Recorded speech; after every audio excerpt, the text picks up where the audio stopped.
Good morning, my friends. I hope you all are doing well. What I have behind me is the Outdoor Gear Review shed. Back in the winter, I posted a video where I was discussing how I was going to convert this shed into a cabin. Since that point in time, my plans have changed. Winter came, I started working on it, I started replacing some boards on the side, and that's when we received a big snowfall. Roughly 2 feet of snow fell, and I was unable to get up here for around 2 months. So over that course of 2 months, I kept thinking about the shed. I kept thinking about my plan to convert this into a cabin. The more I thought about this, the more it dawned on me that I realized I want a cabin, but I really need a shed, right? I want versus I need. As winter stretched on and the snow melted, I continued to ponder this situation. And in the end, I decided this. I need the shed to be a shed. And I need that storage space for all of the tools, including the mower that I need to keep Lone Wolf Mountain going. Inside of the shed, I have some basic tools. I have a lawnmower so I can mow the grass and whatnot.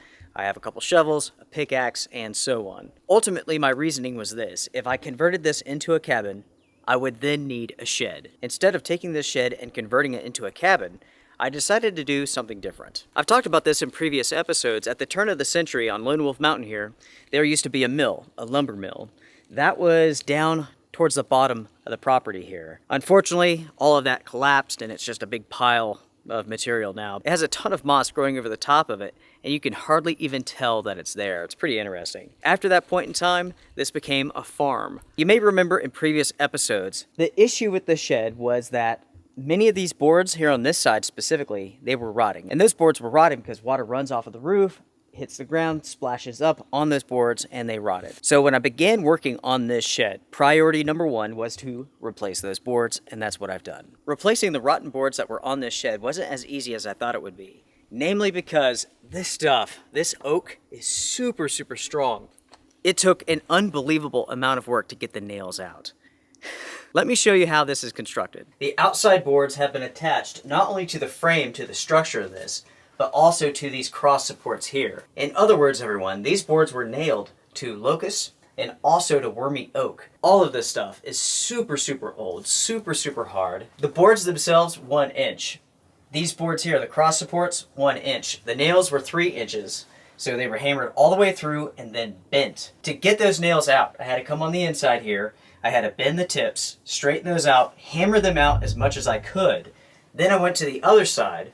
That's where I would use the hammer and the amount of force that it took to get those nails out was insane. One nail is so stuck in this stuff, I was able to do pull-ups on it.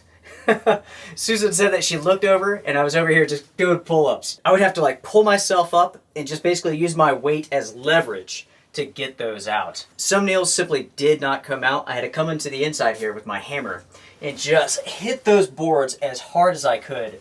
Unfortunately, I left my sledgehammer at the house. If I had my sledgehammer, that would have been easy work. But I was on the inside here just going, BOW! Busting those things out. What impresses me the most about this structure is, first off, it's very simple, and this thing is rock solid. Rock solid. That's pretty amazing, folks. Or at least it is to me, maybe not you, I don't know. As far as the tools go that I had with me, I had my cat's paw, I had my hammer, my tool belt, tape measure, square, and I had a chainsaw. I used the chainsaw to do all of the cutting, electric chainsaw. That worked incredibly well. I didn't have to worry about bringing power up here, no generators, nothing like that. That DeWalt chainsaw with the 12-inch bar that I've been using for a long time, I should do a review on it because it is excellent. It was an excellent purchase. Anyways, that's what I used to cut all of these boards. And as you can see, it did a good job. Putting nails through the pressure treated, that was easy. Hammering it into that oak, that was difficult. There were so many bends on this. Like for an example, this spot right here, 1, 2, 3, 4, 5. 5 bends before I got one straight one in. That's funny. You could judge a carpenter and how good they are by their nailings, right? Did they scar the wood? Are there hammer marks all over the place? I'm okay, to be honest. I'm not that great. Construction is not one of my superpowers, but I do enjoy it. It is fun. This entire project, in truth, was a blast. I really had a great time. It only took just a few hours. And again, all I did was replace 4, 7, 8, 9, 10, 11 boards. And I have plenty of boards on the inside to replace more boards on the outside when I need to. One thing that I have to think about is a gutter system. Basically, I need to stop the water from coming off of the roof, hitting the ground, and then splashing back. There's quite a few ways that I could go about doing that. Of course, guttering. I could use some PVC pipe. Speaking of which, I have a lead on a big piece of PVC pipe. The key is diameter. You can cut a slit into it, you could screw it up there, and it will work just like a gutter. The thing is, can I get that? We shall see. PVC by itself is fairly expensive, or I should say this, it costs more than what I want to put into this. I could build a gutter system out of wood. I could silicone the cracks and whatnot. It works. I could even use some flashing material. That's pretty rigged up, but it would work.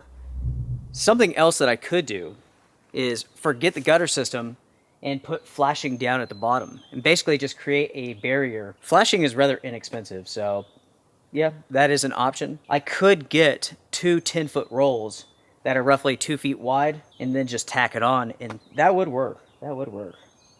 That is a very inexpensive fix, and I may do it. You can see here with the splashback, it's gone up roughly 2 feet. So yeah, that's not bad.